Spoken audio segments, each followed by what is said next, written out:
जैसा कि हम सीख रहे हैं कि हमारी जो अज़दवाज है, जो हमारी मैरिज है, आज उसमें हम सीख रहे हैं कि ट्रायंगल, उसके जो तीनों जो कनेक्शंस हैं वो आज खुदावंद हमें सिखाएगा।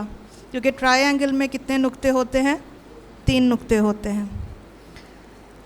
अगर हम शुरू में देखें तो सबसे पहला जो अज़दवाज है या जो मैरिज की ज़िंदगी है या जो कपल्स हैं वो खुदा ने डिज़ाइन किए, खुदा ने बनाया। सबसे पहला कपल किसने बनाया? खुदा ने खुद बनाया और उनको मियाँ बीवी बनाया। यानी कि शादी, जो पहली शादी बाग अदन में खुदा ने की और खुदा ने उन्हें बरकत दी। आमीन। सो खुदा ने शादी को डिज़ाइन किया। इससे हम ये समझते हैं कि शादी एक पाक रिश्ता है और ये वो रिश्ता है जिसे खुदा ने डिज़ाइन किया है, जिसको खुदा ने बनाया है। और जैसा अज़दवाज आजकल हम देखते हैं वो वैसा डिज़ाइन नहीं किया था खुदा ने। जैसे आज हम देखते हैं मियाँ बीवी को और मियाँ बीवी के ऊपर बनाए गए लतीफ़े और मियाँ बीवी के ऊपर हंसी मजाक और मियाँ बीवी की जो घर में ज़िंदगी है, वैसी खुदा ने नहीं बनाई थी ज़िंदगी बाग अदन में। अगर हम देखते हैं तो ऐसा कपल खुदावंद ने नहीं बनाया था, ऐसा अज़दवाज खुदावंद ने डिज़ाइन नहीं किया था। तो हम सीखते जा रहे हैं कि खुदा ने असल में किस तरह से जो है वो एक कपल को डिज़ाइन किया, मियाँ और बीवी को, मेल और फीमेल को।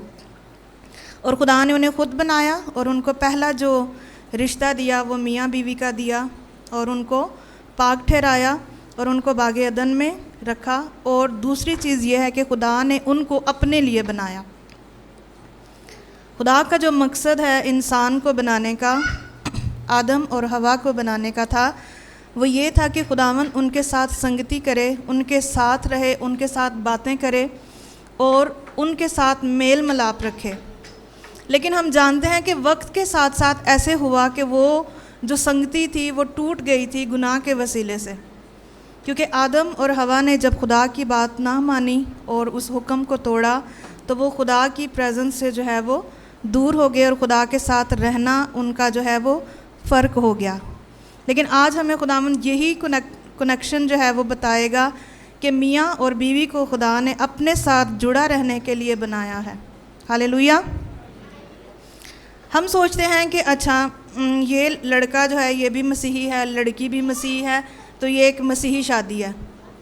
तो सिर्फ उनका क्रिश्चियन होना काफ़ी नहीं है कि ये भी क्रिश्चियन है, ये भी क्रिश्चियन है तो ये क्रिश्चियन मैरिज है। बल्कि क्रिश्चियन मैरिज इस तरह से है, अगर वो मसीह के साथ जॉइंट है, अगर वो मसीह के साथ जुड़े हुए हैं तो ये क्रिश्चियन मैरिज है। उन दोनों का क्रिश्चियन होना ना काफ़ी नहीं है, मतलब काफ़ी नहीं है। मेरी बात समझ रहे हैं आप कि एक लड़का है वो भी क्रिश्चियन है, लड़की भी क्रिश्चियन है, लेकिन यीशु मसीह के साथ कोई राब्ता नहीं है तो वो मसीही शादी नहीं है। मेरी बात आप समझ रहे हैं? खुदावंद चाहता है कि जब तुम मेरे साथ कनेक्ट हो जाओगे तब तुम्हारी शादी जो है वो क्या शादी है? मसीही अज़दवाज है, मसीही शादी है, मसीही मैरिज है। और खुदावंद चाहता है कि हम अपनी मैरिज में जो है वो पहला दर्जा खुदा को दें। जब खुदावंद हमें जोड़ता है तो हम खुदा की प्रेजेंस में आते हैं निकाह के टाइम में, और खुदा के खादम जो हैं वो उनको बरकत देते हैं और उनको कहते हैं कि फलो बढ़ो, ज़मीन को महमूरो महकूम करो, जैसा कि पैदाइश में है जब खुदा ने आदम और हवा को बनाया और उन्हें बरकत दी। आज भी खुदा के खादम जो हैं जब एक जोड़े को जोड़ते हैं तो उनको बरकत देते हैं बढ़ने की, फलने की, ज़मीन को महमूर व महकूम रखने की और इख्तियार रखने की, उनको बरकत देते हैं। लेकिन क्या होता है कि जब हम मसीह के साथ कनेक्ट नहीं रहते तो हम ग्रो नहीं कर पाते और हमारी बरकत जो है वो हमारा मुखालिफ जो है शैतान वो छीन लेता है और वो हमें खुदा के साथ कनेक्ट नहीं रहने देता, जिसकी वजह से हम अपनी शादीशुदा ज़िंदगी में बहुत सारे मसलों को फेस कर रहे होते हैं, बहुत सारे मसाइल हमारी ज़िंदगी में आ रहे होते हैं और हमें समझ नहीं आती कि हमने इनको मसलों को हल कैसे करना है, क्योंकि एक्चुअली हमारा कनेक्शन जो है वो खुदावंद के साथ क्या हुआ होता है? टूटा हुआ होता है और हमने अपनी शादी में जो है वो खुदावंद को पहला दर्जा नहीं दिया होता।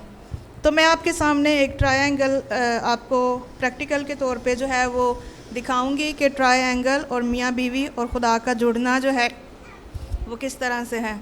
सो मुझे एक कपल चाहिए होगा वॉलंटियरली कोई भी आना चाहे तो। मैं अगर चाहूँ अजीम और आ जाओ, कोई मुश्किल काम नहीं बताऊंगी। पास्टर साहब आ जाएं आप। पास्टर साहब समझें कि खुदा है, ठीक है, खुदा के खादम खुदा को रिप्रेजेंट करते हैं। खुदावन यहाँ पर हैं और मियाँ बीवी, एक हस्बैंड इधर और वाइफ इधर खड़े होके इसको पकड़ें, जितना इसको लंबा कर सकते हैं। ट्रायंगल बनानी है आपने, ठीक है जी। फिर इधर से पकड़ के आपने फिर पास्टर साहब को पकड़ानी है और आप सीधा रखना है इसको ऐसे सीधा रखना है और इसको आपने जोड़ देना। इधर सीजर होगी रूबी, ऐसे अगर जैसे इसने पकड़ा है ना, हाँ थोड़ा सीधा रखें ट्रायंगल को। इधर वो सीज़र है यहाँ पे।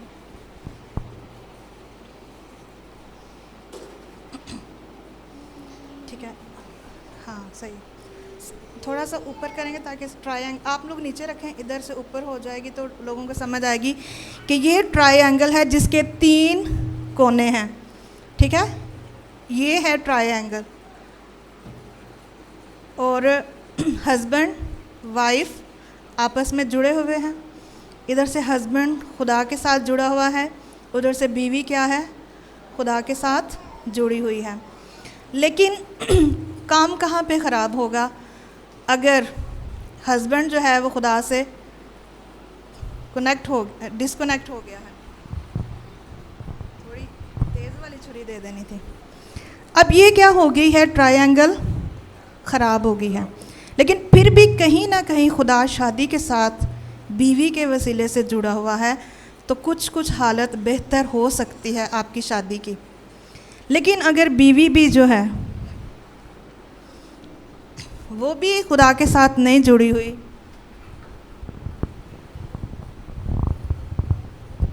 तो क्या है, ये दोनों आपस में जुड़े हुए हैं लेकिन खुदा के साथ कनेक्शन क्या है, ख़त्म हो गया है।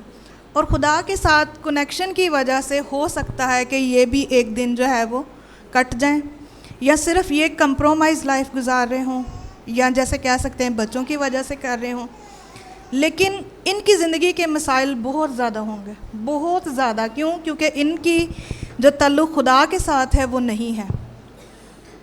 और जैसे ही हस्बैंड जो है वो मुश्किल उठाते उठाते उसे खुदावंद की याद आ जाएगी, पास्टर साहब इधर ही खड़े रहिएगा, एक मुझे हेल्पर चाहिए, तो वो इसको जोड़ देगा, वही को जल्दी से आके इसको गिरा लगा दें।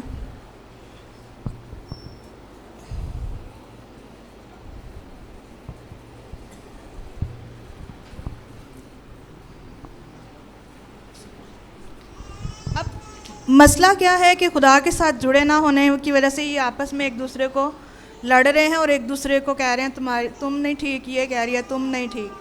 लेकिन दोनों को ये नहीं पता कि हम तो खुदा के साथ नहीं जुड़े हुए। और अगर ये दोनों नहीं जुड़े तो ये रिश्ता टूट सकता है, और अगर ये रिश्ता जुड़ा हुआ है तो बच्चों में या किसी भी जगह पर जो है वो मसला आ सकता है। तो फिर हस्बैंड ने रियलाइज़ किया कि मुझे खुदा के साथ क्या करना है, जुड़ना है, क्योंकि मुझे समझ नहीं आ रही, मैं अपनी बीवी को समझा के थक गया हूँ, उसको मेरी समझ नहीं आ रही, तो मुझे खुदा से बात करनी है। ठीक है, तो खुदावंद उसकी रहनुमाई करेगा और साथ ही जो है खुदावंद वहाँ से पावर को लेकर आएगा, क्योंकि खुदावंद ने एक स्ट्रक्चर दिया है कि बीवी का सर जो है वो शोहर है और शोहर का सर कौन है, मसीह है, और मसीह का सर जो है वो खुदा है। तो फिर वो जो है वो जुड़ जाएंगे।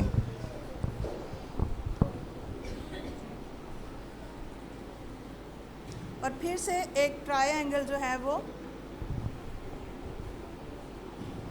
फिर से जो है शादीशुदा ज़िंदगी खुदावंद के साथ जुड़ गई है। अब जब तक ये ट्रायंगल जुड़ी हुई है, दोनों को रियलाइज़ हुआ है और उन्होंने खुदावंद के साथ अपना राब्ता कायम किया है, तो इनकी जो अज़दवाज है वो बेहतरी आई है। अब उस अज़दवाज में क्या है कि बहुत सारी चीज़ें जो हैं जब तक उसके अंदर हैं, यानी इस ट्रायंगल के अंदर हैं, तो चीज़ें ठीक हैं। मिसाल के तौर पर काम है, ठीक है, काम के लिए कोई भी रिप्रेजेंट कर सकता है यहाँ पर खड़े होके। आरियल मुझे लैपटॉप दे दें जल्दी से, ये वाला तो काम क्या है, अंदर जो काम करेगा उसमें और जो ट्रायंगल से बाहर काम करेगा उसमें कितना फ़र्क आता है। आप पकड़ लो बेटे ये।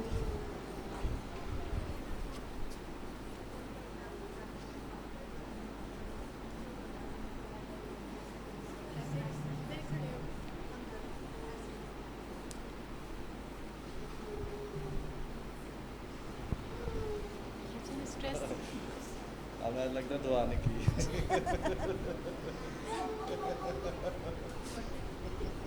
और ये होता है रिपेंट करना, मतलब इन दोनों ने क्या किया, रिपेंट किया और बिलीव किया, खुदा पे ईमान रखा और माफ़ी मांगी। तो जब ये काम कर रहे हैं तो देखो कितना पुरसुकून है ये काम करने में। बच्चे आ जाएं, बच्चे भी अंदर आ जाएं ट्रायंगल के अंदर, जल्दी जल्दी आ जाएं। हेज़ल इधर से इसको बुलाओ। आर्यल आप भी अंदर आ जाओ। ऐश आ जाओ। ऐश्वर्य भी आ जाओ। ठीक है।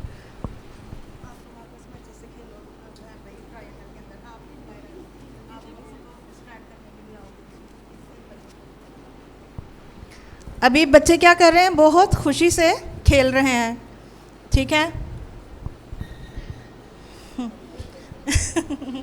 ये फाइट करना तो और मोबाइल पे काम करना जो है वो, अजीम भाई आप मोबाइल पे उधर ही रिप्रेजेंट कर दें कि अगर आप मोबाइल पे हैं तो आपको आप क्या देख रहे हैं, लेकिन ट्रायंगल के अंदर हैं। आप अपने आप को अंदर भी कर लें, बीवी भी अब अपने आप को अंदर कर लें ऐसे, बेशक नीचे कर लें थोड़ा सा, ठीक है। ये सारी चीज़ें प्रैक्टिकली मैं इसलिए बता रही हूँ कि आप बहुत आसानी से समझ लें कि आप मसीह में अंदर हैं जब, तो आप सेफ़ हैं, आपके बच्चे सेफ़ हैं, आपका काम सेफ़ है, आपका मोबाइल पे कुछ भी देखना सेफ़ है। क्योंकि आप जैसे ही कोई ऐसी वीडियो आती है जो आपकी लाइफ को ख़राब कर दे, आप फ़ौरन से उसको स्क्रॉल करके ऊपर कर देंगे, क्योंकि आपको पता है कि मैं मसीह के साथ डिस्कनेक्ट नहीं होना चाहता। लेकिन जैसे ही आप ट्रायंगल से बाहर गए हैं, आप मसीह के साथ तो कनेक्ट हैं, लेकिन आप पूरे तौर पर जो है वो नहीं कनेक्ट, उससे बाहर चले गए हैं। बाहर चले जाएं ट्रायंगल से, आप भी बाहर, सारे बाहर आ जाओ आप लोग, इनको डिस्ट्रैक्ट करने के लिए बच्चों को। आप भी स्ट्रेस में हो, काम कर रहे हो इधर, हाँ मार कुटाई कर सकते हो इनको ताकि थोड़ा पता चले। और आप भी मोबाइल पे अजीब चीज़ें, अजीम भाई जैसे एग्जाम्पल के तौर पे कि आप देख रहे हैं और आपको कोई वो फीलिंग्स नहीं आ रही, ठीक है। तो ये मसीही के बगैर की ज़िंदगी, आप जुड़े तो हुए हैं फिर भी, लेकिन आप ट्रायंगल से बाहर हैं। लेकिन ट्रायंगल के जब तक आप अंदर हैं प्रोटेक्ट हैं, जब तक आप इससे बाहर हैं प्रोटेक्ट नहीं हैं। So thank you so much.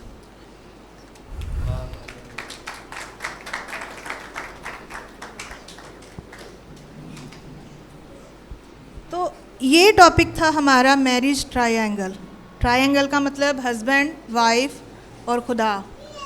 फिर ही ये ट्रायंगल कंप्लीट होती है। किसी एक की वजह से भी अगर ये टूट जाती है, मिसाल के तौर पे बीवी की वजह से टूट जाती है और हस्बैंड जो है के वजह से जुड़ी रहती है, तो भी घर पे ब्लेसिंग है, लेकिन पूरी ब्लेसिंग नहीं है, ठीक है। फिर बीवी की तरफ से मसले मसाइल आ सकते हैं, लेकिन एक का जुड़े रहना दूसरे को जोड़ देगा। हालेलुया। इसलिए जब आप आते हैं तो मैं सबसे पहले जो इंस्ट्रक्शंस देती हूँ वो ये कहती हूँ, ठीक है आप दोनों मियाँ बीवी आए हैं, लेकिन अपना अपना सुनना है, क्योंकि बीवी ने अपना किरदार अदा करना है और हस्बैंड ने अपना किरदार। बीवी जब मर्द की जगह नहीं ले सकती और मर्द बीवी की जगह नहीं ले सकता, दोनों की जिम्मेदारियाँ फ़र्क हैं। अगर कोई कहे कि मैं बीवी वाले काम कर लूँ और बीवी के मैं शोहर वाले कर लूँ, तो इसका मतलब है आपने वो सूरत बिगाड़ दी है जो खुदा ने बाग अदन में मियाँ और बीवी की सूरत बनाई थी। और आजकल ऐसे है, लोगों ने उस सूरत को बिगाड़ दिया है। औरतें कहती हैं मैं खुद ही सारा काम कर लूँगी, मुझे तुम्हारी ज़रूरत नहीं है, और मर्द जो हैं वो भी कहते हैं ठीक है तुम्हारी मुझे ज़रूरत नहीं, मुझे बाहर कोई और भी मिल जाएगी या मैं कर लूँगा मैनेज। तो ये मतलब है कि हमने जो खुदा ने शादी बनाई थी, मैरिज बनाई थी, उसका हमने क्या कर दिया, असर ख़राब कर दिया है। और उसकी बड़ी वजह जो है वो आज हम यही सीख रहे हैं कि हमारा खुदा के साथ जुड़े ना रहना है। लेकिन जैसे ही हम माफ़ी मांगते हैं और खुदा पर यकीन रखते हैं तो हमारा रिश्ता जो है वो रिस्टोर होता है। और एक बात याद रखिएगा, सबसे पहले आपने अपना रिश्ता जो टूटा हुआ है वो खुदा के साथ जोड़ना है। पहला नंबर पे खुदा के साथ कनेक्शन जोड़ना है, नीचे वाला खुद ब खुद जुड़ जाएगा। हालेलुया। खुदा के साथ रिश्ता जोड़ना है, नीचे वाला खुद ब खुद जुड़ जाएगा। अगर हस्बैंड प्रेयर कर रहा है अपनी बीवी के लिए, खुदा ज़रूर उसकी बीवी को बदलेगा। अगर बीवी जो है वो अपने हस्बैंड के लिए दुआ कर रही है तो खुदावन ज़रूर उसके शोहर को बदलेगा, लेकिन दुआ करने वाले होने चाहिए। हालेलुया। तीसरी चीज़ हम जो सीखेंगे वो ये है कि मियाँ और बीवी के रिश्ते में कोई तीसरा जो है वो क्लोज़ नहीं होना चाहिए। सिर्फ मियाँ बीवी जो है वो सबसे बढ़कर एक दूसरे के क्लोज़ होने चाहिए, क्योंकि ये खुदावन की तरफ से है कि वो सबसे ज़्यादा एक दूसरे के करीब होना चाहिए और उनके अंदर कोई गैप नहीं होना चाहिए। और जैसा वो एक दूसरे से इतने क्लोज़ खुदावन चाहता है कि वो दोनों एक दूसरे से क्लोज़ हों, तो खुदावन ये भी चाहता है कि ये मेरे साथ भी उसी तरह क्लोज़ हों जैसे ये आपस में क्लोज़ हैं। मेरी बात समझ रहे हैं? खुदावन चाहता है कि जैसे ये दोनों, अब हस्बैंड भी बर्दाश्त नहीं करेगा क्योंकि तीसरा बंदा हमारे दरमियान आए, बीवी बर्दाश्त नहीं करेगी कि कोई तीसरा बंदा आए। ऐसे खुदावन चाहता है कि मेरे और इनके दरमियान में भी कोई चीज़ ना आए। जैसे ये दोनों आपस में इतने क्लोज़ हैं, वैसे ही मेरा और इनका रिश्ता जो है वो भी इतना ही क्लोज़ हो।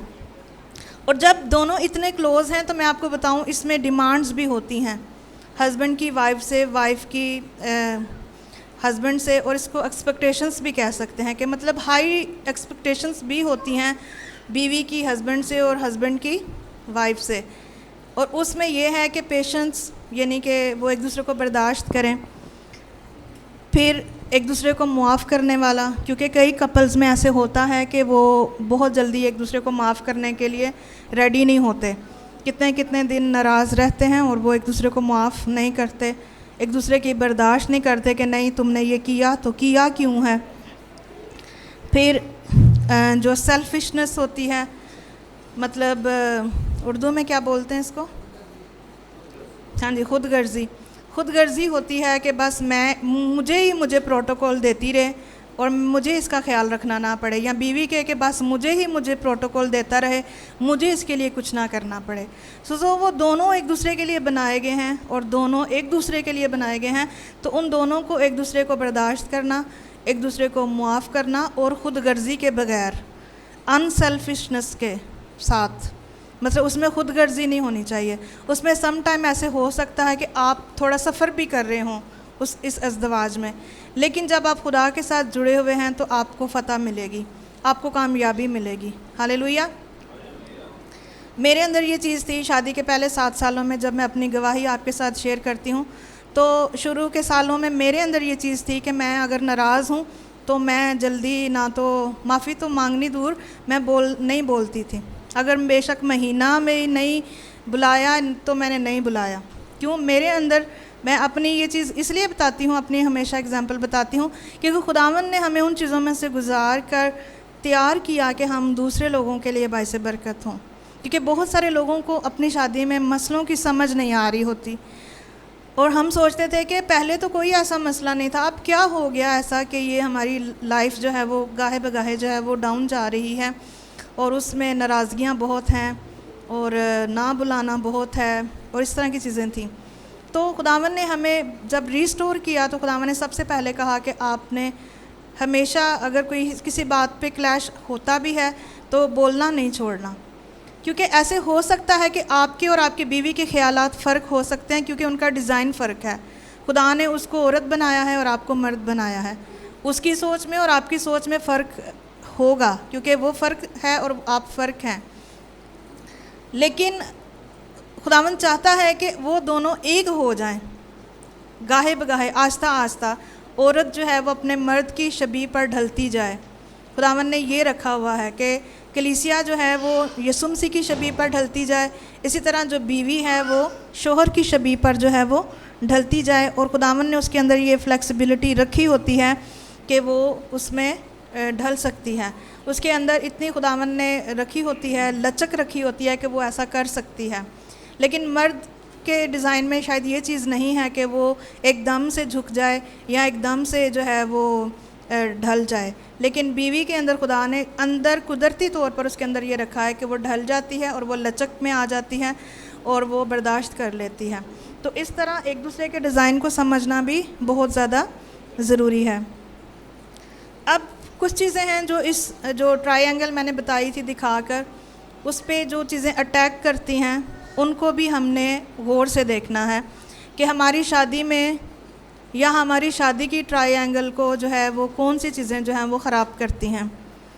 उसमें एक चीज़ इन लॉज भी हैं, यानी ससुराली रिश्ते, क्योंकि खुदा ने एक स्ट्रक्चर दिया है, हस्बैंड को घर का हेड बनाया है, बीवी जो है वो उसकी मददगार है, और खुदावन ने उन दोनों को एक बनाया और खुदावन चाहता कि इन दोनों में तीसरा बंदा ना आए। लेकिन जब इन लॉज की बहुत ज़्यादा इंटरफेरेंस होती है हस्बैंड और वाइफ के दरमियान में, तो हस्बैंड और वाइफ उलझते हैं। जब वो उलझते हैं तो उसकी वजह से उनकी शादीशुदा ज़िंदगी जो है वो ख़राब होती है। तो इन चीज़ों को हैंडल करना होता है हस्बैंड ने अपने पेरेंट्स के घर में और बीवी ने अपने पेरेंट्स के घर में। इन लॉज का जब मैं बात कर रही हूँ तो वो दोनों में है, शोहर का ससुराल और बीवी का ससुराल, दोनों की बात कर रही हूँ। बीवी ने अपने माँ बाप में, अपने बहन भाइयों में जो है वो ये चीज़ करनी है कि उनके पेरेंट्स या उनके माँ बाप, उनके बहन भाई इंटरफेयर ना करें, और इधर से शोहर ने करना है कि उनके पेरेंट्स या उनकी अज़दवाजी ज़िंदगी में अगर कोई चीज़ समझानी है तो स्ट्रक्चर को फॉलो करते हुए अपने बेटे को बताएं और उनके साथ बात करें, और हर एक चीज़ मोहब्बत के साथ, बातचीत के साथ होनी चाहिए, उसमें नफ़रत और चीज़ें शामिल नहीं होनी चाहिए।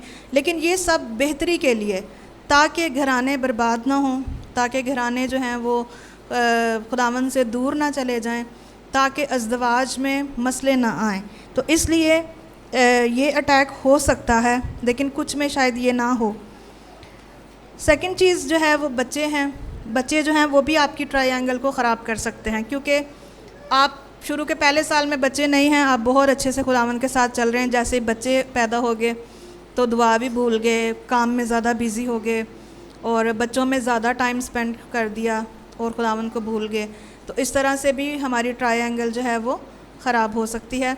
या उसमें ये भी हो सकता है कि आप बीवी से ज़्यादा बच्चों पर तवज्जो देना शुरू हो गए हैं और बीवी को इग्नोर करना शुरू हो गए हैं, तो भी ये मसला आ सकता है। इसलिए हर एक चीज़ को बैलेंस करके, और ये ज़्यादातर हेड की ज़िम्मेदारी है, एक घर के सरबराह की ज़िम्मेदारी है, उसने अपने बच्चों को, अपनी बीवी को, अपने पेरेंट्स को, अपने रिश्तेदारों को, अपनी हर एक चीज़ को किस तरह से बैलेंस करके लेके चलना है ताकि अपनी शादीशुदा ज़िंदगी को खुदावन में आगे बढ़ाता जाए। फिर उसके साथ साथ उसका काम और बिज़नेस भी हो सकता है, क्योंकि अब बच्चे, पहले बीवी थी ख़र्चा कम था, अब बच्चे हो गए हैं तो ख़र्चा ज़्यादा हो गया है, शायद डबल ड्यूटी, ट्रिपल ड्यूटी है, जिसमें बच्चे भी इग्नोर्ड हो रहे हैं और बीवी भी इग्नोर्ड हो रही है। तो इस चीज़ को भी देखना है कि मेरा वर्कलोड इतना तो नहीं है कि मैं बिल्कुल घर से लाताल्लुक़ हूँ, बिल्कुल जो है वो मेरा बच्चों के साथ, बीवी के साथ बैठना उठना ठीक है या नहीं है, या उसमें गैप्स तो नहीं आता जा रहा, या मेरी बीवी चिड़चिड़ी तो नहीं होती जा रही मेरी बहुत ज़्यादा मसरूफ़ियत से। और उसमें एक और चीज़ भी जो हमारी ट्रायंगल पे अटैक हो सकती है, एडिक्शन टू टेक्नोलॉजी। मतलब कई हस्बैंड को मैंने देखा है सारी दिन भी मोबाइल पकड़ा हुआ है, या जब भी अगर पहले जॉब पे, फिर जॉब पे आके बस मोबाइल देख रहे हैं, बीवी इधर से बोल रही है, ये चीज़ नहीं है, पर वो इतना मोबाइल में खोया हुआ है कि उसको पता ही नहीं है कि मेरी बीवी क्या कह रही है। और अगर 6 अंडे का है तो 4 अंडे उठा लेके आएंगे, मतलब क्यों? क्योंकि फ़ोकस नहीं है उस तरफ, और फोकस किसी और चीज़ की तरफ चला गया है। तो उसके लिए बीवी भी बार बार ही बताए, 2-3 दफ़ा बता दे कि अगर उसके हस्बैंड भूलने वाला है। और दूसरी ये है कि हस्बैंड जो है वो जब घर पे है तो पहले सारे अपनी चीज़ों को कवर करे, बताए कि अभी मेरी घर में क्या ज़िम्मेदारी है, ताकि मेरी बीवी भी थोड़ी देर रिलैक्स रहे, उसको खुदावंद के साथ टाइम गुजारने का मौका मिले। क्योंकि अगर वो सारा दिन घर के काम करती है, बच्चों को भी करती है, उसके बाद आपका भी करती है, तो वो इतना थक जाती है कि शायद जब वो दुआ करने बैठे तो वो उसको 5 मिनट से ज़्यादा दुआ ना हो सके, क्योंकि उसकी बॉडी परमिशन नहीं देती कि वो ज़्यादा देर खुदा के पास बैठ सके। तो आप उसके लिए हेल्पफुल हो सकते हैं कि कैसे मैं अभी अपनी बीवी को थोड़ी देर के लिए फ्री करूं कि वो खुदावंद के साथ कनेक्ट रहे। जैसे थोड़ी देर आप बच्चों को बाहर लेके जा सकते हैं ताकि बीवी को थोड़ी देर जो है वो टाइम मिल सके और वो भी थोड़ा सा मेंटली और फिज़िकली और हर तरह से जो है वो रिलैक्स हो सके। तो ये ज़रूरी है कि टेक्नोलॉजी को देखें कि क्या मेरा ज़्यादा एडिक्शन तो नहीं है, मैं ज़्यादा देर तो इन चीज़ों में टाइम नहीं गुजारता या गुजारती, क्योंकि आजकल औरतें भी जो है वो मोबाइल पे ज़्यादा टाइम गुजारती हैं। अगर उन्हें टाइम मिल जाए तो वो खुदावंद की तरफ जाने की बजाय फ़ौरन मोबाइल पकड़ के उस पे चीज़ें जो हैं वो देखना ज़्यादा प्रेफर करती हैं। और इसके साथ साथ जो लोग खिदमत कर रहे हैं खुदावंद की, जैसे चर्च में खिदमत करते हैं, किसी भी ओहदे पर हैं, उनके भी फैमिलीज़ इग्नोर्ड होती हैं। अगर वो ज़्यादा टाइम चर्च में और अपने बीवी बच्चों को टाइम नहीं दे रहे तो खुदावंद ने ऐसा कहीं पे भी नहीं कहा कि आप अपनी फैमिली को इग्नोर करके आप खिदमत करें, क्योंकि खुदावंद ने पहले ही ये कहा है कि पहले तूने अपने घर का बंदोबस्त करना है, फिर तू खिदमत जो है वो कर सकता है। जिसने अपने घर को अच्छे से चला लिया उसने बाकी के काम भी सारे कर लिए हैं। सो हमारी विजिटेशंस में हमारा लोगों के साथ मिलना, हमारी खिदमत जो कुछ भी है उसमें हमारी फैमिली, हमारे बीवी, हमारे बच्चे जो हैं वो इग्नोर्ड नहीं होने चाहिए, अदरवाइज़ हमारी ट्रायंगल पे जो है वो अटैक हो सकता है। ये सारी चीज़ें हमारी ट्रायंगल पे अटैक होके करके उसको क्या कर देंगी, ब्रेक कर देंगी। आप मेरी बात समझ रहे हैं? तो मैं ये नहीं कह रही कि ये चीज़ें जो हैं वो हमारी ज़िंदगी का हिस्सा नहीं है, ये ज़रूरी है, हमारा काम ज़रूरी है, मोबाइल पे कुछ चीज़ें करना ज़रूरी हैं, ठीक है। फिर हमारे इन लॉज बहुत ज़रूरी हैं, हम उनको छोड़ नहीं सकते, लेकिन उनको कहाँ पर हमने किस किस तरह करना है, यानी सबसे प्रायोरिटी किस बात को हमने देनी है। अगर वो हम नहीं करते तो फिर इन चीज़ों का भी कोई फ़ायदा नहीं होगा, हमारे काम का कोई फ़ायदा नहीं, हमारी 3 ड्यूटियों का कोई फ़ायदा नहीं होगा अगर हमारी शादी टूट रही है। हमारे मोबाइल में इतना खोए रहने का कोई फ़ायदा नहीं होगा अगर हमारी शादी पे मसला आ रहा है। हमारे बच्चों का कोई फ़ायदा नहीं अगर हमारे बच्चे मेंटली तौर पे हम दोनों की वजह से लड़ाई को देखकर बच्चों पे असर पड़ रहा है, तो बच्चों का कोई फ़ायदा नहीं, फिर तो वो कैसे ग्रो करेंगे, हम उनको यीशु में नहीं बढ़ा सकेंगे। सो बच्चे हमें देखकर फॉलो करते हैं कि हमारे माँ बाप खुदावंद के साथ कनेक्ट हैं, तो वो ऑटोमेटिकली जो है वो खुदावंद के साथ कनेक्शन जो है वो करना शुरू हो जाते हैं। तो जो हमारी स्ट्रॉन्ग ट्रायंगल है वो कैसे बन सकती है, जैसे ये अटैक्स को हम क्लियर कर सकते हैं, बैलेंस रख सकते हैं इन अटैक्स में कि हमने इनमें से क्या करना है और क्या नहीं करना और क्या कितने टाइम के लिए करना है, तो फिर हमारी ट्रायंगल मज़बूत रहेगी। और उसमें जो मेन चीज़ है वो ये है कि मसीह की मानिद बनना है। किस तरह बनना है? मसीह की मानिद। अब मसीह की मानिद जो है वो कैसे खुदावंद ने कहा है, पौलुस रसूल कहते हैं कि ऐ शोहरों अपनी बीवियों से इस तरह मोहब्बत करो जिस तरह मसीह ने कलीसिया के साथ की है। मतलब हस्बैंड को अपनी बीवी को क्या करना है, प्यार देना है। अगर वो कुछ अच्छा बिहेव, मतलब उसको अभी समझ नहीं है और वो अच्छे से रिएक्ट नहीं कर पा रही, तो आपने फिर भी उसको मोहब्बत से समझाना है। अब यहाँ पर बहुत सारे लोगों की कन्फ्यूजन होती है कि वो कर्स को फॉलो करते हैं, जो बाग़ एदन में हुआ था कि जब खुदा के साथ इंसान का रिश्ता टूटा था तो खुदा ने औरत को एक कर्स दिया था कि तेरा जो शोहर है, तेरी रग़बत तेरे शोहर की तरफ होगी और वो तुझ पर हुकूमत करेगा। तो बहुत सारे लोगों की ये कन्फ्यूजन होती है कि खुदावंद ने कहा था कि तेरा हस्बैंड तुझ पे हुकूमत करेगा, तो बस मुझे हुकूमत के लिए जो है ना वो हस्बैंड बनाया गया है। लेकिन जब मसीह ने हमारी शादी को अपने लहू के वसीले से धोया, अपनी पसली में नेज़ा खाने के वसीले से हमें आज़ाद किया, तो खुदावंद ने मर्द को हेड ठहराया कि वो रिस्पॉन्सिबल हो और वो अपनी बीवी से मोहब्बत करे, हुकूमत के साथ नहीं बल्कि मोहब्बत के साथ। हालेलुया। और बीवी को कहा कि तुमने क्या करना है, ताबेदारी करनी है, जिस तरह कलीसिया जो है वो मसीह की ताबेदारी करती है। तो इसलिए जब औरत सबमिशन करेगी, जितना ज़्यादा रिस्पेक्ट करेगी अपने खामन की, उतनी ज़्यादा वो उससे मोहब्बत पालेगी। और मर्द का औरत को लव करना ऑटोमेटिकली रिज़ल्ट है कि औरत सबमिशन में आएगी। और इसी तरह से औरत अगर अपने आप को सबमिट करेगी और रिस्पेक्ट करेगी, तो वो ऑटोमेटिकली अपने हस्बैंड से मोहब्बत ले लेगी और खींच लेगी। और खुदावंद के साथ जुड़े हुए ये चीज़ें जो हैं ये बरकत हैं। यानी खुदावंद ने खुद कहा है कि तूने अपनी बीवी से क्या करना है, मोहब्बत करनी है, उसको अपने बदन की मानद जानना है और उसको रिस्पेक्टफुली ट्रीट करना है। और इसी तरह औरत को कहा है कि तूने अपने शोहर को इज़्ज़त के साथ बुलाना है, इज़्ज़त करनी है उसकी, उससे डरती रहना है और उसकी ताबे रहना है। जहाँ जहाँ जो जो वो कहता है उसको करें। अगर किसी बात पे कोई मसला आ रहा है या क्लैश आ रहा है और आप दोनों एक चीज़ पे एग्री नहीं हैं, उसको उस टाइम के लिए, थोड़ी देर के लिए छोड़ दें, उस पर बहस ना करें, थोड़ा सा टाइम लें, प्रे में जाएं और उसके बाद फिर दोबारा उस बात पे बैठें और खुदावंद आपकी रहनुमाई करेगा कि क्या सही है और क्या गलत है। और दूसरी स्ट्रॉन्ग ट्रायंगल में ये है कि बच्चों की अच्छी तरबियत करें।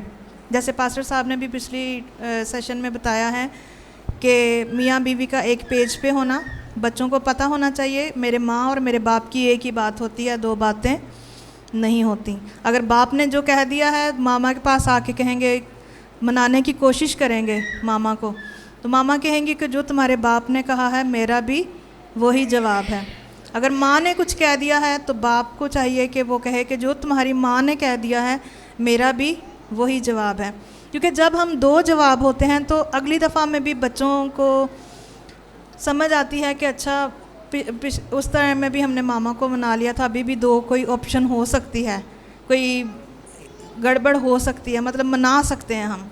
तो उस टाइम के लिए बेशक आपको लग रहा हो कि चलो बच्चों को थोड़ी देनी चाहिए छूट या जो भी है, लेकिन क्योंकि आपकी बीवी कह चुकी है, क्योंकि आपका शोहर कह चुका है, तो इसलिए आप जो हैं वो उस बात को डन कर दें और कह दें कि ठीक है, अभी के लिए जो मामा ने कहा है वो है, अभी के लिए जो बाबा ने कहा है वो है, और एक जवाब। क्योंकि बच्चे बहुत तेज़ होते हैं और वो बहुत ऑब्ज़र्व करते हैं और वो इन चीज़ों को फ़ायदा उठाते हैं।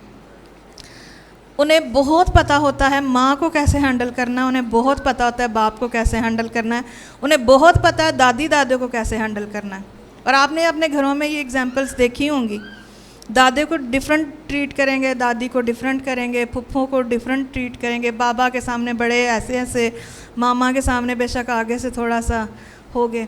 क्यों? क्योंकि इसमें यह है कि वो ऑब्ज़र्व करते हैं, जो वो ऑब्ज़र्व करते हैं उसी के मुताबिक वो डील करते हैं।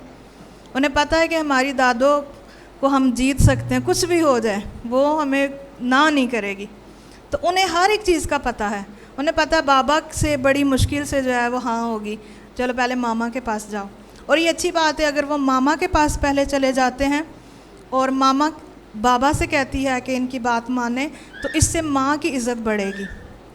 लेकिन अगर उन्हें पता है कि माँ की भी नहीं सुनी जाएगी, तो इससे माँ की इज़्ज़त जो है वो कम होती है। तो इसलिए सबसे पहले हस्बैंड जो है वो इस बात को करे कि वह अपनी बीवी की बात को सुने और जो मानने वाली है उसको माने, जो नहीं मानने वाली उसमें उसको समझाए, उसकी परवरिश करे। क्योंकि कलाम में लिखा है कि वो उसे पालता है, पोसता है। अब बीवी पल पोस के आई होती है, बड़ी होके आई होती है, फिर भी क्यों कलाम कह रहा है कि शोहर अपनी बीवी को पालता पोसता है? लिखा हुआ है बाइबल में, लिखा हुआ है। अजीम भाई देख रहे हैं, लिखा हुआ है बाइबल में या नहीं लिखा हुआ? कलाम में लिखा हुआ है वो अपनी बीवी की परवरिश करता है, उसे पालता पोसता है। वो पल पोस के नहीं आई होती, कितनी बड़ी होके आई होती है। जब वो बालिग होती है तब उसकी शादी होती है। इसका मतलब ये है कि जो उधर से पल पोस के आई है वो उनके मुताबिक आई है, आपने अपने मुताबिक इधर परवरिश करनी है उसकी, इधर उसको पालना पोसना जो है वो आपकी ज़िम्मेदारी है। इसलिए उसकी तरबियत अभी आपने करनी है। पीछे से कुछ भी है उसको आपने मोहब्बत के साथ चेंज करना है, ठीक है। अभी मुझे अपनी बात याद आ रही है, क्योंकि मैं अपने घर में सबसे बड़ी थी, तो मेरी ना बड़ी घर में चुदराहट मतलब बड़ी थी, तो वो हर बात, सारे छोटे थे बहन भाई, तो अम्मी अबू ने मेरी हर बात माननी है, भाइयों बहनों ने सब ने बड़ी बात माननी है, कोई बात करनी है मुझसे पूछना है। और जब मेरी शादी हुई तो जब मैं मुँह से कोई बात कहती थी तो ये मेरी बात नहीं मानते थे, तो मुझे बुरा लगता था कि यार मैं तो किसी ना ही नहीं सुनी।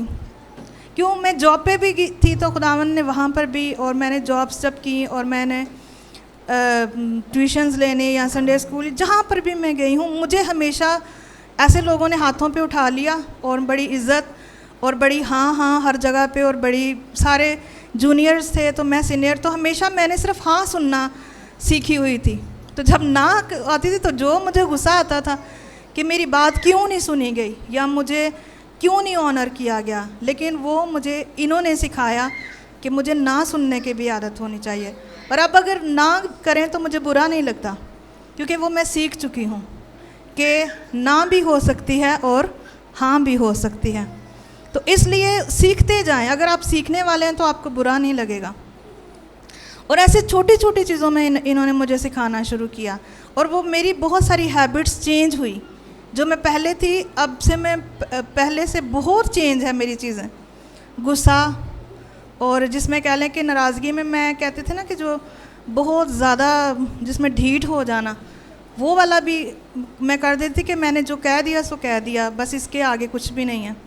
लेकिन उसमें खुदावन ने मुझे मोल्ड किया, और मेरे अंदर ये चीज़ थी कि मैं सीखने वाली थी। उस टाइम थोड़ी सी अकड़ जाती थी, फिर बाद में मुझे होली स्पिरिट ने सिखाना शुरू किया कि नहीं, इस तरह काम नहीं चलेगा, इस तरह रिश्ते नहीं जो है वो बचते, और आपको इम्प्रूव करना है अपने आप को। और इस तरह से खुदा गाहे बगाहे मुझसे बात करता रहा। और जब 2020 की बात है, जब खुदावन ने मुझसे बात की, और तब से आज तक मैं बिल्कुल खुदावन के कलाम के मुताबिक अपने आप को ढालने की पूरी कोशिश करती हूँ कि मुझसे जो खुदावन चाहते हैं कि एक बीवी को कैसे होना चाहिए, मैं एक एग्ज़ाम्पल बनूँ उन तमाम औरतों के लिए जो अपने घरों में किसी भी तरह से मुश्किल उठा रही हैं। और खुदावन ने ऐसे किया है। खुदावन ने 2020 से लेकर आज 2026 तक में मुझे बिल्कुल चेंज करके रखा है। जो कुछ मैं आपको बताती हूँ ये सिर्फ अल्फाज नहीं है, ये मेरी प्रैक्टिकल लाइफ है। जो कुछ मैं आपको बताती हूँ ऐसा कुछ नहीं है जो मैं नहीं करती, कि मैं अपने शोहर की इज़्ज़त ना करूँ और मैं आपको कहूँ आप इज़्ज़त करो, या मैं अपने शोहर से नहीं डरती और मैं आपको कहूँ कि जी डरो, या मैं अपने शोहर की ताबे नहीं हूँ तो मैं कहूँ कि आप ताबेर हो जाओ। हर एक चीज़ जो मैंने बताई है आज तक, आज 2 साल हो गए हैं ऑलमोस्ट, ये अगस्त है, और अगस्त 2024 में हमने मैरिज सेमिनार शुरू किया था, और ये अगस्त है। पूरे 2 साल से हम इस तरह सिखा रहे हैं। पहले 3 महीने बाद होता था ये सेमिनार, फिर 2 महीने के बाद होना शुरू हुआ। तो इस तरह से गाहे बगाहे डिफरेंट टॉपिक्स में मैंने आप लोगों को खुदावंद के कलाम में से बताया है कि एक बीवी का क्या किरदार है और एक शोहर का क्या किरदार है। और ज़्यादा फोकस मैंने बीवी पे किया, क्योंकि जो कुछ मैंने खुद किया है वो मैं बताती हूँ दूसरों को कि आपने भी वैसे ही करना है। इसलिए जब अगर यीशु मसीह पौलुस रसूल कह रहे हैं कि तुमने अपनी बीवियों को मोहब्बत करनी है यीशु मसीह की तरह, तो आपको यीशु मसीह की तरह मोहब्बत करनी है, क्योंकि यीशु मसीह सेल्फिश मोहब्बत नहीं करते और ना ही ज़बरदस्ती ताबेदारी करवाते हैं कि मैं जीसस हूँ तुम मेरी ताबेदारी करो। यीशु ने करके दिखाया, और हम सब उनकी मोहब्बत को देखकर हमें खुद दिल करता है कि हम उनकी ताबेदारी करें। इस तरह आप भी इस तरह अपनी बीवी को मोहब्बत करें कि वो खुद ब खुद आपकी ताबेदारी करे। इसी तरह से बीवियां इस तरह अपने आप को ताबे कर दें कि जो उनका शोहर है वो खुद ब खुद उनको प्यार करे। सो दोनों की तरफ से एफ़र्ट्स हैं और दोनों ने अपना अपना किरदार अदा करना है। बीवी ने अपना किरदार अदा करना है और शोहर ने अपना किरदार करना है। और अगर बीवी को जब मैंने ना सुनने में मेरे अंदर ये आई कि मैंने ना सुननी है, तो मैंने ये सोच कर सुनती थी कि ये खुदावंद की तरफ से ना है। अगर मून ने ना कर दी है तो मतलब खुदावंद ने ना कर दी है, तो मुझे इतनी मुश्किल पेश नहीं आती थी। इसलिए जब आप भी कोई किसी सिचुएशन में गुज़रते हैं तो खुदावंद को याद करें, खुदावंद से कहें। और स्ट्रॉन्ग ट्रायंगल में मैं आपको जैसे मैंने कहा था कि आप दोनों का एक होना चाहिए, फिर मोहब्बत होनी चाहिए। और अगर अज़दवाज ख़राब है तो मैं आपको सच बताती हूँ, बच्चे ख़राब हैं। अगर दोनों मियाँ बीवी एक पेज पर नहीं हैं, बहुत हद तक बच्चों पे जो है वो के ख़राबी के चांसेस हो सकते हैं। जैसे शैतान अटैक करता है उनके बच्चों पर जिनके माँ बाप एक नहीं हैं, और उन पर जो अपने मुंह से कुछ भी बोलते रहते हैं। और एक टाइम ऐसा था जब नेथन बीमार था, तो मैं बहुत बोलती होती थी कि बस ये ठीक हो जाए, मैंने आपको छोड़ के चले जाना है, ये ठीक हो जाए, बस मैंने चले जाना है। और ये बात जो थी शैतान सुनता था। खुदा ने हमें जोड़ा था लोगों को बचाने के लिए, लेकिन मैंने अपने मुंह से बोलना शुरू किया कि मैंने चले जाना है। तो एक टाइम आया कि जब इसकी रिपोर्ट्स आई और डॉक्टर्स ने कहा ये तो ठीक ही नहीं होगा ज़िंदगी भर, तब मुझे वो बात याद आई कि मैंने तो कहा था ये ठीक हो जाएगा तो मैं चली जाऊंगी, तो ये तो अब ठीक ही नहीं होगा, तो मैं तो इसकी वजह से रुकी हुई हूँ। तो बहुत सारे लोग सिर्फ बच्चों की वजह से रुके होते हैं एक दूसरे के साथ, लेकिन खुदावंद ऐसा इज़्दिवाज नहीं चाहता। और अगर कोई बच्चों की वजह से एक दूसरे के साथ रह रहा है तो आप समझें कि वो भी रूहानी तौर पे वो तलाक याफ्ता है। जिस्म में तो वो जुड़े हुए हैं लेकिन रूह में वो जुड़े हुए नहीं हैं, उनकी तलाक हुई हुई है रूह में। तो जब मुझे ये पता चला कि ये कभी भी ठीक नहीं होगा तो फिर मैं खुदावंद के सामने गई और मैंने कहा कि खुदावंद मुझसे बहुत बड़ी भूल हो गई है। और तब भी मैंने खुदा के हुजूर में माफ़ी मांगी। इसलिए कुछ भी ऐसा ना बोलें, शैतान आपको वहाँ तक लेकर जाएगा। मुंह में से कुछ भी ऐसी चीज़ ना बोलें, बल्कि हर एक चीज़ अच्छी बोलें, अपने बच्चों के लिए अच्छी ब्लेसिंग बोलें। हम कहते थे खुदावंद अगर इसको ठीक नहीं करना तो इसको ले जाओ। खुदावंद ने कहा इसको बरकत दो, इसको उम्र की दराजी की बरकत देना शुरू करो, ये बोलना शुरू करो, ये ना बोलो कि इसको ले जाओ इसको ले जाओ। फिर हमने इसको उम्र की दराजी की बरकत देना शुरू की। फिर ऐसे ऐसे लोगों के पास प्रेयर और या ख्वाब में खुदावंद बात करता था और मैं कहती थी इनको तो हमारा नहीं पता। अच्छा, मैं आपको ये भी एक बात बताती हूँ। हमारी 7 साल ज़िंदगी में हम आपस में नाराज़ होते थे या किसी बात पे उलझते थे, कुछ भी था, ना मेरे माँ बाप को पता था ना इनके पेरेंट्स को। इवन हम नीचे रहते हैं और वो ऊपर रहते हैं, ना किसी बहन को ना भाई को ना इनके पेरेंट्स को किसी को नहीं पता था कि हम नाराज़ रहते हैं या हमारी शादी में मसला है। लेकिन हम आपस में उलझे रहना, आपस में चिड़चिड़ाहट, आपस में। और एक टाइम ऐसा आया था कि मैं बदतमीज़ी भी करती थी। जब मैं बहुत ज़्यादा चिढ़ गई थी नेथन की बीमारी के साथ साथ, तो मैं बहुत ज़्यादा चिढ़ गई थी। तो मैं इस तरह की हो गई थी कि मुझे खुद समझ नहीं आती थी। बाद में मैं रियलाइज़ करती थी कि मैं पढ़ी लिखी भी हूँ कि नहीं, कि मैं इतना बुरा बोल जाती हूँ। समझ नहीं आता है, मैं जाहिलों की तरह बिहेव करना शुरू कर देती हूँ। ये क्या हो गया मुझे? तो आस्ता आस्ता चीज़ें जो हैं, और ये चीज़ किसी को नहीं पता था, लेकिन जब खुदा के खादम बोलते थे तो मैं कहती थी इनको कैसे पता चल गया। जैसे पिछले सेशन में बताया पास्टर साहब ने कि वो बुज़ुर्ग खादम थे, गाँव से आए थे और उन्हें कुछ भी नहीं पता। उन्होंने मेरे हस्बैंड को भी नहीं देखा हुआ, मैं सिर्फ प्रे करवाने गई हूँ। और उन्होंने मुझे इतना भी कहने की मोहलत नहीं दी कि मैं बताऊँ कि मैं प्रे कराने आई हूँ। उनको पहले से ही पता था कि ये प्रे कराने आई है, क्योंकि वो पहले ही से होली स्पिरिट से मामूर खादम थे और उन्होंने पहले से खुदा से प्रे की थी। और खुदा ने उन्हें बताया था ये आएगी और इसको ये कहना है, इसके बच्चे के लिए दुआ नहीं करनी क्योंकि उसको दुआ की ज़रूरत नहीं है, इसको ये बोलना है। तो मैं हैरान थी उस टाइम में कि इनको कैसे पता है।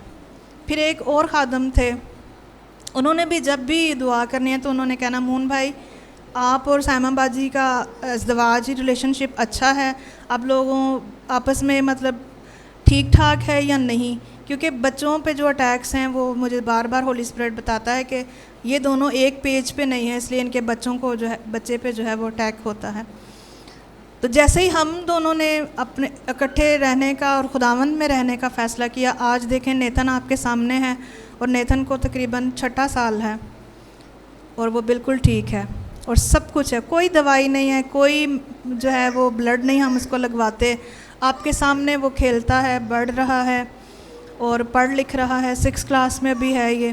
तो ये सब कुछ क्या हुआ? क्योंकि खुदावंद हमारी जो ट्रायंगल थी वो टूटी हुई थी, वो जुड़ी हुई नहीं थी, इसलिए शैतान आता था और वो अटैक करता था और हमारे बच्चे को जो है वो दुख देता था, क्योंकि हम दोनों प्रेयर इकट्ठे नहीं करते थे या खुदावंद के पास नहीं आते थे अपने मसलों को लेकर। लेकिन जो ही फ़ैसला किया कि हम एक होंगे और हम खुदावंद में ज़िंदगी गुजारेंगे, और जैसा कलाम बताता है एक बीवी को कैसे होना है और जैसा कलाम बताता है एक शोहर को कैसे होना है, वैसे हम होंगे। और जब से वैसे हैं, खुदावंद का शुक्र है, ज़बरदस्त है हर तरह से, बच्चे ठीक हैं, घर में सब अच्छा है, रिश्तेदारों के साथ सब कुछ अच्छा है, इधर ससुराल में उधर मेके में हर एक चीज़ ज़बरदस्त है। और ये खुदा सारा जलाल खुदावंद यीशु मसीह को, आमीन। सो इसलिए याद रखें कि आपकी वजह से बच्चे इग्नोर्ड हो सकते हैं, आपकी वजह से आपके बच्चों पे अटैक हो सकता है।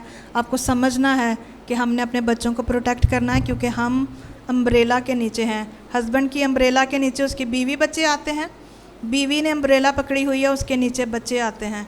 और आप सबके जो अम्ब्रेला है, आप सब यीशु मसीह की अम्ब्रेला में आते हैं। मेरी बात समझ रहे हैं? हालेलुया।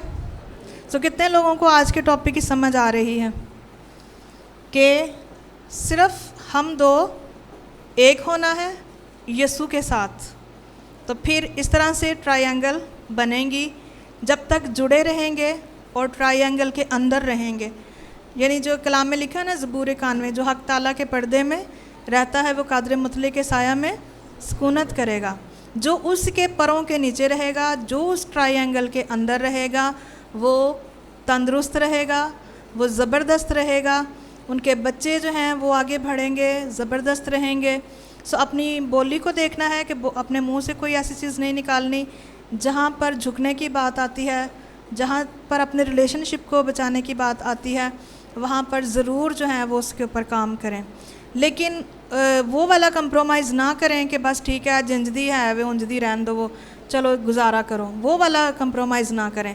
अपनी बीवी को सिखाएं, बीवी को मैं इनकरेज करूँगी कि वो ज़रूर सीखे और अपने हस्बैंड को ओबे करे, क्योंकि खुदावन ने जो असूल बनाया है वो औरत के लिए यही है कि वो सबमिट रहे, वो अपने आप को पेश करे और उसको झुकने में कोई मसला नहीं है, क्योंकि ये उसके डिज़ाइन में शामिल है ये बात कि वो अगर झुक भी जाएगी तो वो ये नहीं करेगी कि मेरी बेइज्जती है। या जैसे मैं आज आपको इतनी चीज़ें बता रही हूँ अपनी पर्सनल, तो मैंने ये नहीं सोचा कि मेरी बेइज्जती है, लेकिन मुझे ये पता है कि शायद मेरी किसी एक चीज़ से किसी दूसरे की सेम ऐसी ही सिचुएशन हो और उसको वो क्लू मिल जाए कि ऐसे मेरे साथ भी था और इनके साथ भी था, इन्होंने ऐसे किया और ये सही हो गए, मुझे भी ऐसे करना है तो मैं भी सही हो जाऊं। हालेलुया। सब अपनी आंखों को बंद करें। और जब भी कोई मसला आता है तो ज़रूर जो है वो दोनों हस्बैंड वाइफ प्रेयर में जाएं खुदावंद के पास। अगर कोई आपको लग रहा है आपके शोहर आपकी बात नहीं सुनेगा, आप सबसे पहले खुदावंद के पास जाएं। अगर हस्बैंड को लग रहा है मेरी बीवी नहीं सुनेगी तो खुदावंद के पास जाएं, घुटनों के बल जाएं खुदा के पास, खुदावंद के पास अपना सारा मसला दे। कोई फाइनेंस का मसला है खुदावंद के पास जाएं, बच्चों की तरबियत में समझ नहीं आ रही खुदावंद के पास जाएं। हर एक बात के लिए जब आपको आदत पड़ जाएगी खुदावंद से लेने की और खुदावंद के पास जाने की, तो आपको अज़दवाज मुश्किल नहीं लगेगा, आपको मैरिज लाइफ मुश्किल नहीं लगेगी, आपको बच्चों की तरबियत मुश्किल नहीं लगेगी और आप जो है वो खुदावंद जो है वो आपकी लाइफ में इंटरफेयर करेगा, खुद ब खुद जो है वो उसमें अच्छाइयाँ लाएगा और भलाइयाँ लाएगा। क्योंकि जब आपने खुदावंद से दिल लगाया है तो खुदावंद कहता है मैं तुझे छुड़ाऊँगा। थोड़ी देर के लिए प्रे करें कि खुदावंद आपका शुक्र अदा करते हैं आज के इस कलाम के लिए और हमें फ़ज़ल बख्श के हम इस ट्रायंगल में हमेशा जो है वो कायम रहें और तू हमेशा हमें टूटने से बचाना। हम तेरे पर्दे में रहें खुदावंद, तेरे परों के नीचे रहें, तेरे साथ जुड़े रहें, तुझ में बने रहें खुदावंद। खा हालात कैसे भी हों, खा मेरा शोहर साथ अभी है या नहीं है, खा मेरी बीवी अभी मेरे साथ है या नहीं है, लेकिन मैं तुझे कभी ना छोड़ूं और मैं हमेशा तुझे ऑनर करूं और मेरी ज़िंदगी में तेरा पहला दर्जा हो। क्योंकि अगर मैं तेरे साथ ठीक हूं तो मेरी शादीशुदा ज़िंदगी ठीक है, मेरे बच्चे ठीक हैं और मेरा काम काज ठीक है, मेरा हर एक कदम मुबारक है। इसलिए खुदावंद मैं हमेशा तेरे साथ जुड़ा रहूं, जुड़ी रहूं। यीशु मसीह के नाम से आमीन।